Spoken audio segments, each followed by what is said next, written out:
Time to rev up the engines for a good cause. Redline4Kids.org has an event coming up this Saturday. Here to tell us all about it, Eric and Chance Wynn. Gentlemen, good to see you. Welcome into the studio. Thanks for having us, Dave. Should mention these are my colleagues. They work right upstairs. I see them every day, but it's good to see you under the bright lights here in the Oklahoma's video studio. Yes. Eric, I'll toss it your way first. Redline4Kids.org. You have an event coming up this weekend, this Saturday with a rain out date, but next Saturday if needed, but I don't think we're going to need that. You're a man who's passionate about his cars. This is right up your alley. Absolutely. And Dave, this kind of, my whole life I've been a car guy going back to with my dad. And so when Chance was born, we were in Texas at the time, we were going to play football and be the replacement. He was going to be the replacement for Tony Romo, which is now Dak Prescott. But I like how you don't really aim high. I had high expectations. And of course, when he was diagnosed with his form of arthritis, juvenile rheumatoid arthritis, one of the things he started hearing right from the get-go from doctors, and we started hearing, is he can't do this, he can't do that, which meant contact sports, a lot of things. And so a lot of medications, a lot of in and out of the hospital. And so the one thing that we found that did not prevent us from enjoying was cars. That's and cool. I started bringing him cars in the hospital. We started, whether it be a race car, an exotic car, an American muscle car, anything about cars, and he really liked that. He liked the cars, he liked holding them, collecting them. And so as a parent, when you have a sick child, the number one thing that the parent focuses on is you don't want that child to lose hope. When he hears and sees his friends doing things that he can't do, you can easily see how they can lose hope. And so these cars became a way for him to focus beyond the disease, to see what he could do, what he could become. We'd ask, well, what kind of car are you going to own when you start driving? Well, I want this, or I want that, I want a white car, I want this kind of car. And so from there, it kind of just fell into a passion that he and I enjoyed together. And then as he got older, now he's an adult working on his own, he made this purchase recently of his first exotic car, which got him into a group of guys that have exotic cars. And so he approached me about, hey, Dad, you remember how we used to talk when I was a kid about one of these days I'd like to help kids that are like me, that are sick also. I think I found a way that I could do that. And that's when he kind of laid out the model of, let's get these guys that have these really cool cars that these kids would enjoy seeing at the hospital, and this is one time, instead of hearing what they can't do, they can hear what they can do, and that's come out and see cars that most likely their friends have never seen, never sat in before.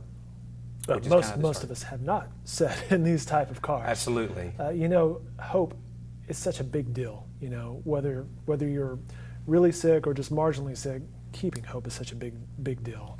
I remember, getting back to something you just mentioned, my dad had a '69 Mustang, so I grew up a car guy as well, because that was just always a cool car. Sweet, absolutely, Mustang. All right, so Chance, it sounds like you let Tony Romo off the hook. Yeah, a little bit. Yeah. Tell me about the disease. How did it affect you, though?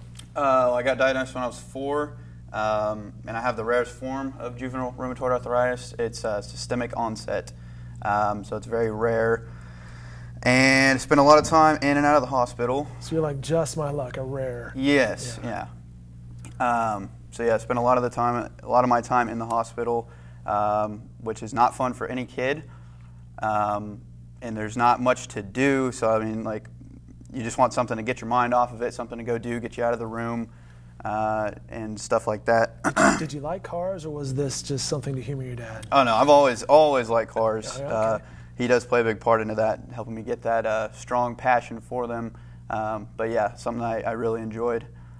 So what's your first car that you bought? You mentioned you bought an exotic. Yes, it's a 2017 Nissan GTR. You're not messing around. No, I'm not playing around, but no, I enjoy it. Super nice car. Yeah, having some fun with it. Got it back in November, so familiar with it now and having some fun, meeting some people.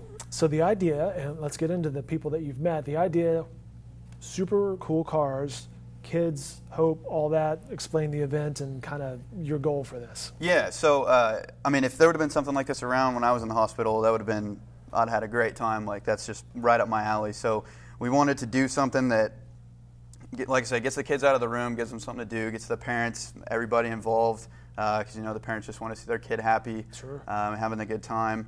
And so I'm sure you've heard of Cars and Coffee. Mm-hmm. Taken my car to Cars and Coffee a couple times. seen some kids taking pictures, like having their dad take a picture of them in front of the car. Big smile. Yeah, so I was like, hey, bud, you want to sit in it? And their face just lights up, and then, really? And they're like, yeah, hop in. And here's why. Here's an example of the Yeah, cars, absolutely.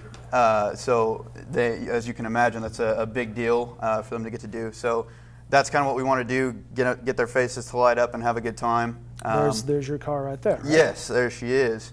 It's a nice looking car. Thank you. These images and information can be found on their website, redline4kids.org. But continue, because other people have gotten involved in this effort. Yes, so shout out to all the guys that are coming. We have a solid lineup of cars, about 11 or so. You know, we got some Lamborghinis, some Ferraris, some Porsches. So we got a very solid lineup, and Local? Yeah, everyone's local. Everyone is very excited to be involved. So they're looking forward to it as much as we are. So it's gonna be good. So these ladies and gentlemen heard about this, and they're like, "Hey, I've got a car. Yep. I can bring it." And it's a good cause. a lot of it was at Cars and Coffee, just seeing them and talking to them there, and they were all about it. So. And the great thing, Dave, about this event is car guys love to show off their cars. Sure. It's just a natural entity of that. And everybody loves to help kids. And so when you combine these two, it takes a really strong emotional bond. And people really get it. I mean, everybody that Chance and I spoke to at Cars and Coffee, we did not have one person tell us no. And the good thing about this event, it doesn't take a lot to produce it. It takes about $12 to $13 per patient to put it on. So we're expecting around 100 patients. Now there'll be more folks with their siblings there and their parents, but so that's going to cost us about $1,300 to put the event on. Each patient gets a T-shirt with our logo on it, a black T-shirt with the Redline4Kids logo on it.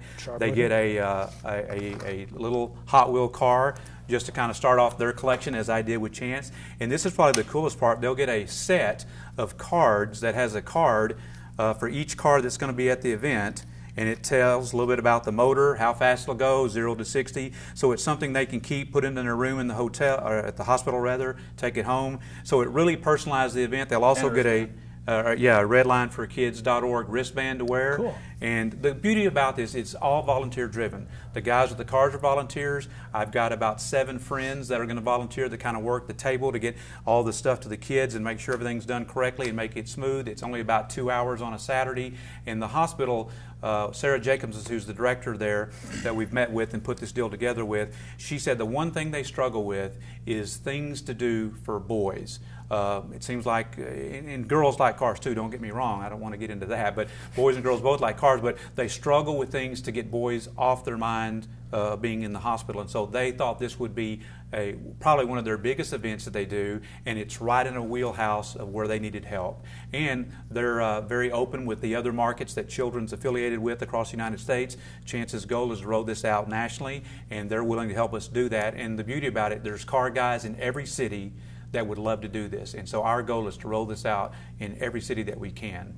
The way that people can help, obviously, is, like you said, redline4kids.org, and that number 4, as you can see on the banner or the logo, there's a donate button there. And like I said, for $13 a patient, we can supply a kid with a T-shirt, a car, and these collection cars here on this event. The event, Children's Hospital, OU Medicine, cool looking cars too, from 1 to 3 p.m. this Saturday coming up. And have you had any reaction about taking it national yet?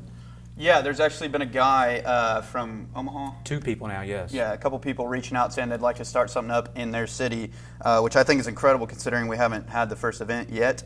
And that's exactly what we want. Like you were saying, I want to push it out, and if we can get it in every major city, I mean, that'd be the goal. I just point out the roles have reversed a little bit because we have all social media. We have redline4kids.org, we have the Facebook, we have a YouTube channel, we have Instagram, we have Twitter.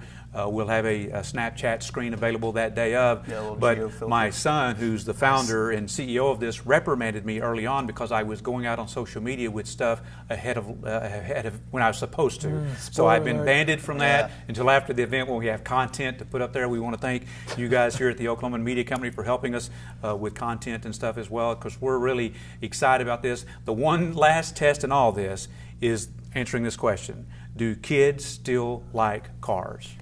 Absolutely. You got to think they do. So. Well, I have one last question for you guys. Domestic or foreign? Foreign for me. Foreign for me. I'm American muscle Yeah. all the way.